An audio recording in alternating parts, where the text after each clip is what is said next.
Assalamualaikum warahmatullahi wabarakatuh.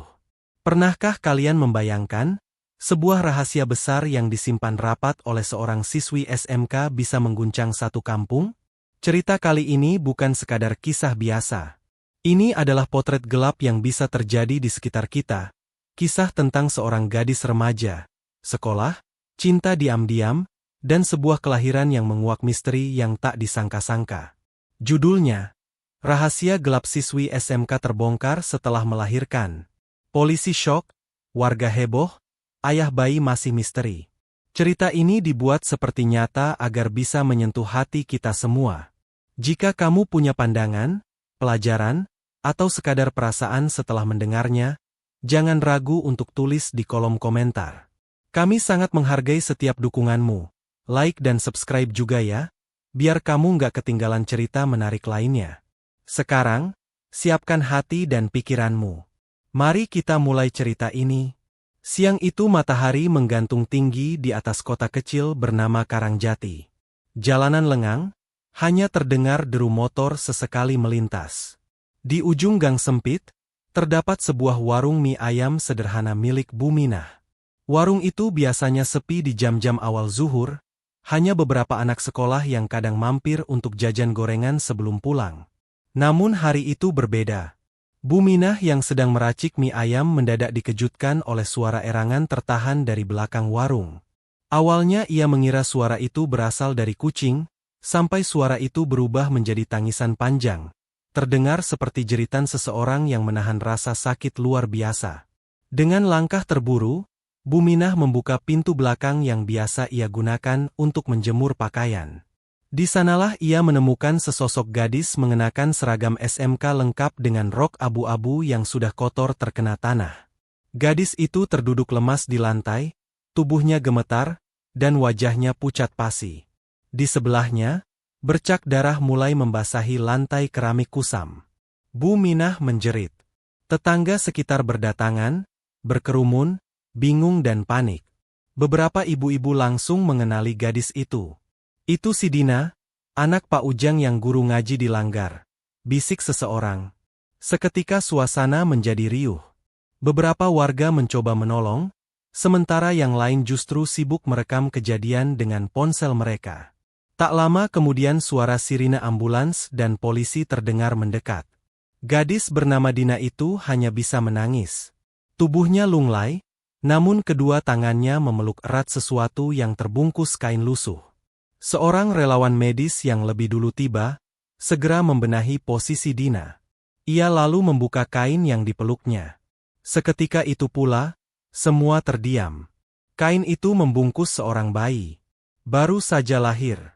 Masih basah oleh air ketuban, tali pusarnya belum terpotong sempurna.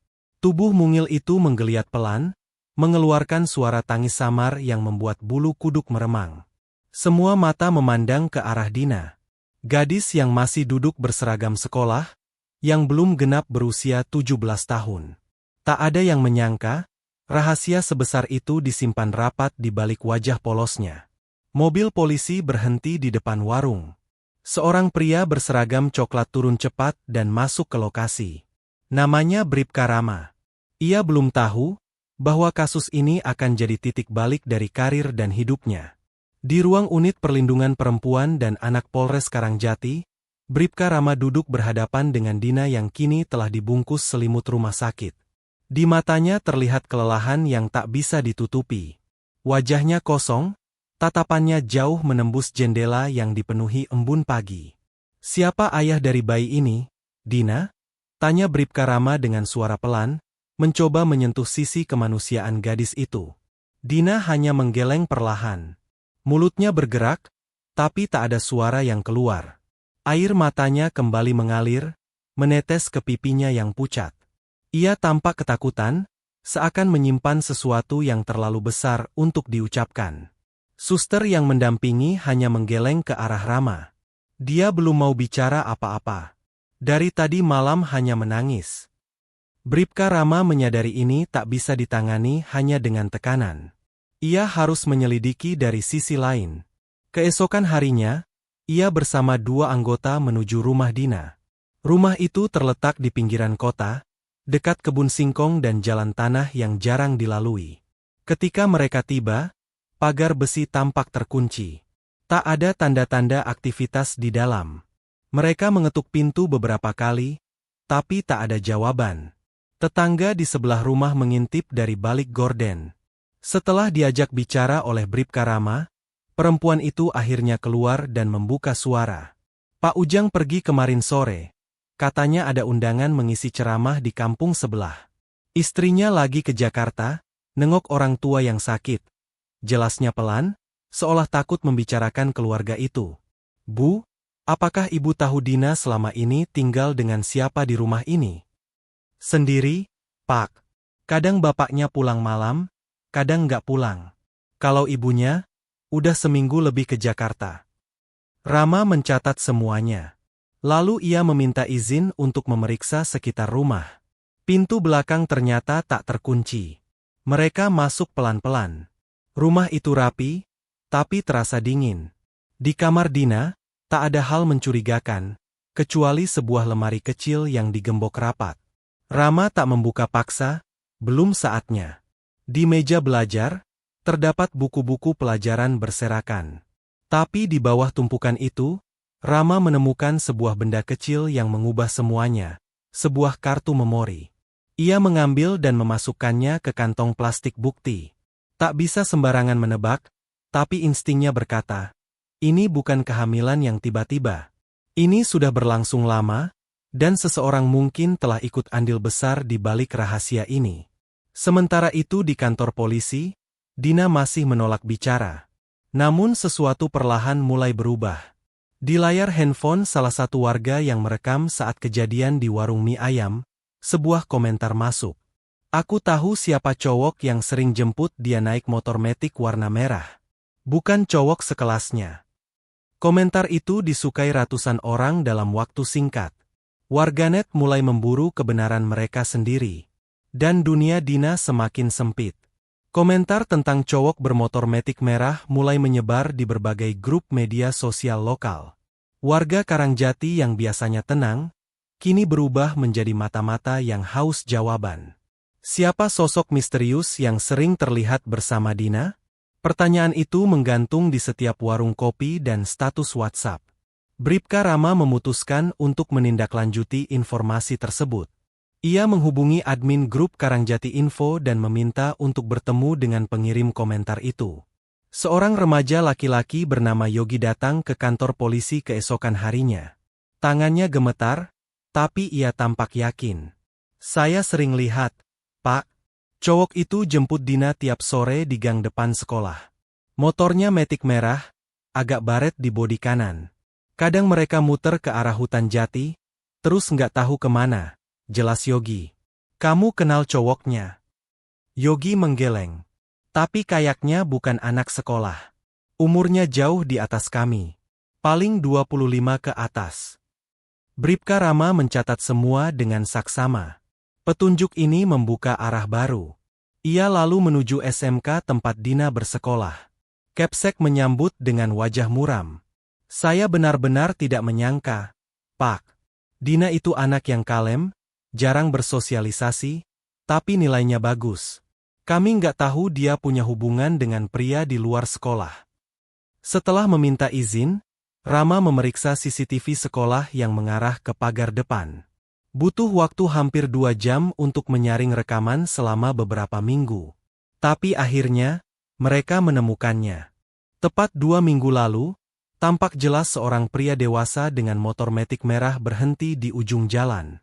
Dina masuk dengan cepat ke jok belakang, lalu motor itu melaju pelan, menghilang di jalan kecil menuju arah selatan. Zoom wajahnya kabur, tapi ciri-ciri motor bisa dicocokkan. Badi merah baret kanan, stiker buram di bagian depan. Rama langsung menghubungi bagian lalu lintas untuk melacak motor serupa dari data SIM dan STNK wilayah Karangjati dan sekitarnya. Namun pencarian itu tak semudah dugaan. Ada ratusan motor dengan deskripsi serupa. Di tengah penyelidikan itu, Dina akhirnya mulai berbicara, hanya satu kalimat. Jangan cari dia, nanti bapak saya tahu. Kata-kata itu seperti pukulan telak bagi Bribka Rama. Artinya, Ada sesuatu yang lebih gelap. Bukan hanya tentang hubungan rahasia, tapi tentang ketakutan yang lebih dalam. Mungkin soal siapa sebenarnya sosok laki-laki itu, atau siapa yang mengancam dari bayang-bayang. Rama tahu, waktunya tidak banyak. Sementara di rumah Pak Ujang, tetangga mulai membicarakan satu hal yang aneh. Suara motor metik merah sering terdengar tengah malam, padahal rumah terlihat kosong. Dan malam itu, motor itu muncul lagi. Tapi bukan untuk menjemput, melainkan meninggalkan sesuatu di balik semak-semak halaman rumah Dina. Sesuatu yang akan membuat semuanya berubah. Pukul 2 dini hari, Pak Ujang terbangun oleh suara mesin motor yang khas. Ia menyibak tirai jendela, menatap pekatnya malam Karangjati yang biasanya lengang. Suara itu berhenti tepat di depan rumah Dina. Tak ada satupun lampu menyala di rumah itu, tapi Pak Ujang yakin ada sosok yang bergerak di balik pagar. Dengan hati-hati, ia membuka pintu dan mengintip dari celah. Sosok laki-laki bertudung jaket hitam menaruh sesuatu di semak-semak, lalu buru-buru kembali ke motornya dan menghilang ke arah hutan jati. Begitu pagi menjelang, Pak Ujang memberanikan diri mendekat. Di semak-semak, ia menemukan bungkusan plastik hitam dengan lilitan tali rafia. Jantungnya berdegup tak karuan.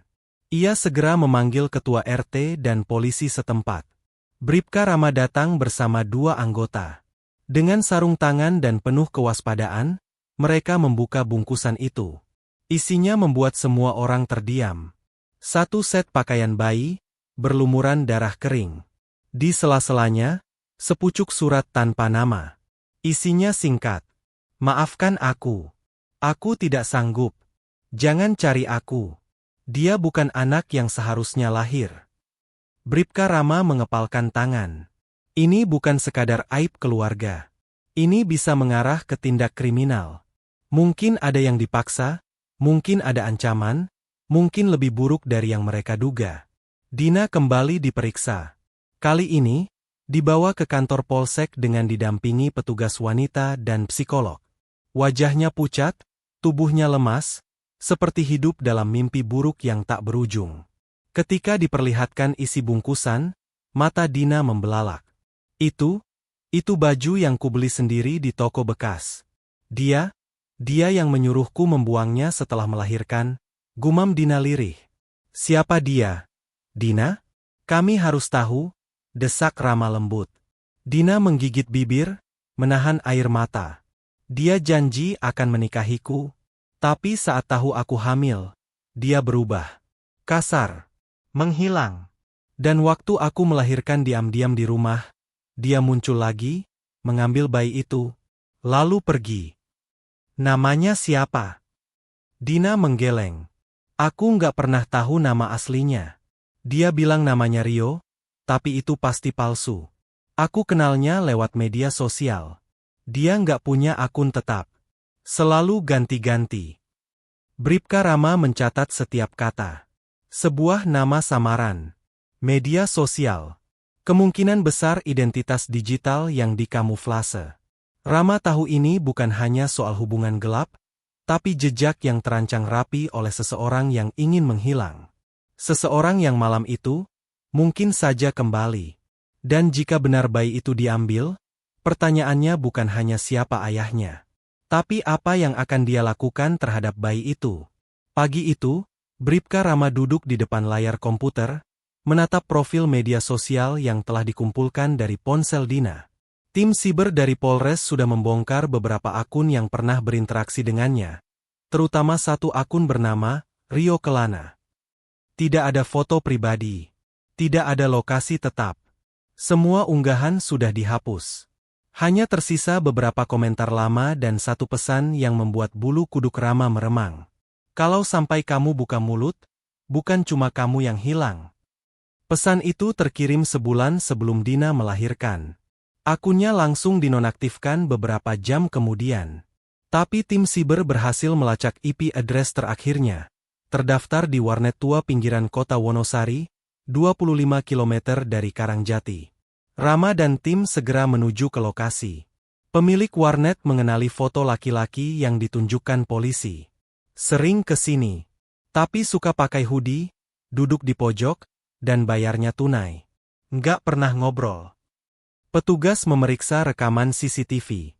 Ada satu klip, memperlihatkan laki-laki tinggi, kurus, mengenakan masker dan hoodie.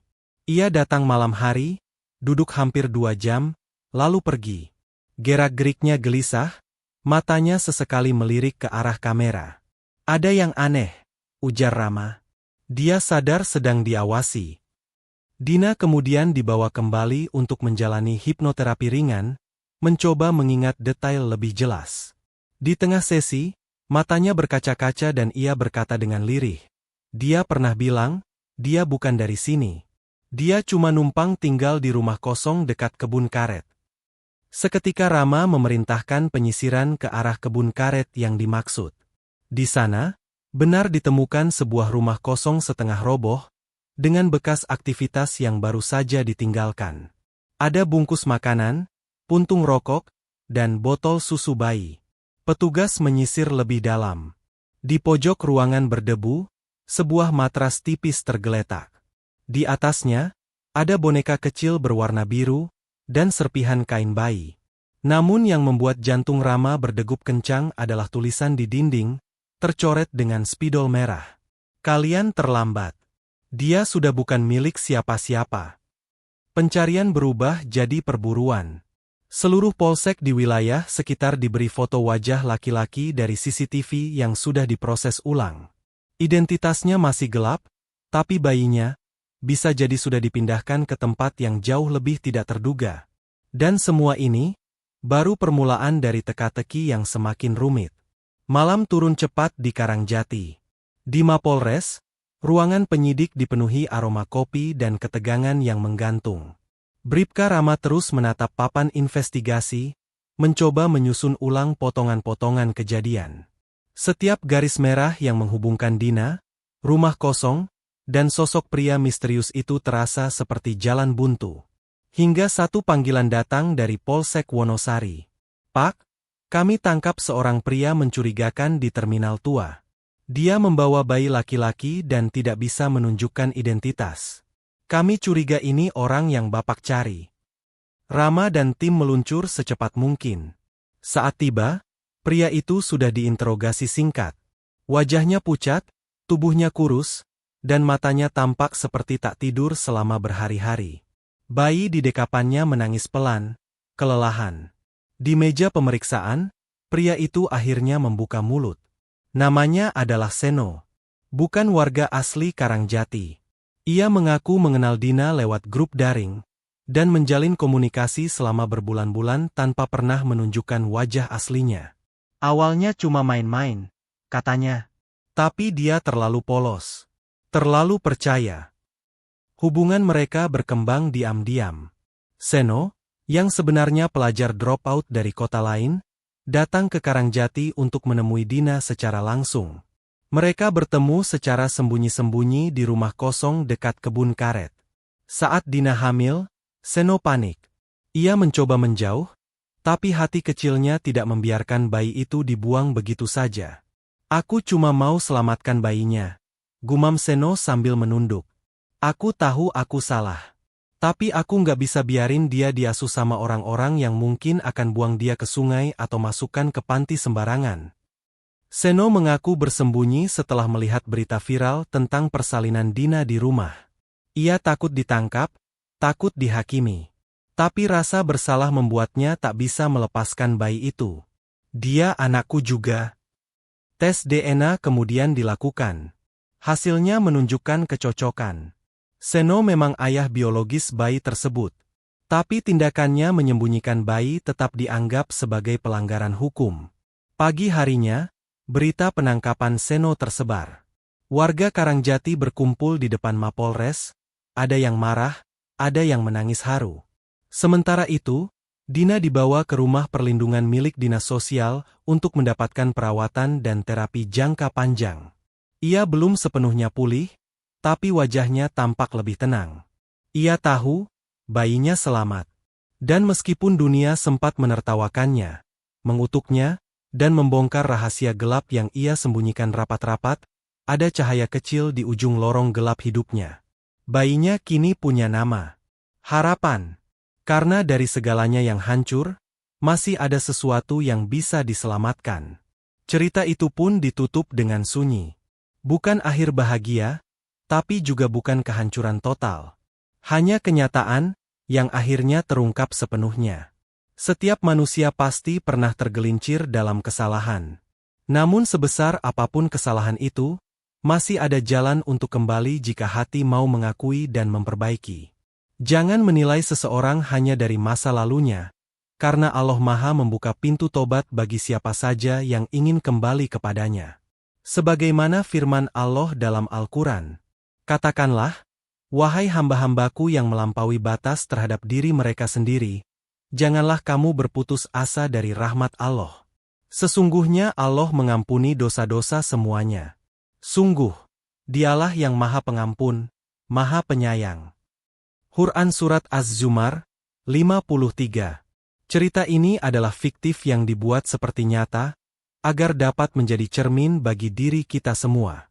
Diambil dari inspirasi kehidupan yang mungkin terjadi di sekitar kita, semoga bisa menjadi bahan renungan dan pelajaran tanpa perlu menghakimi siapapun.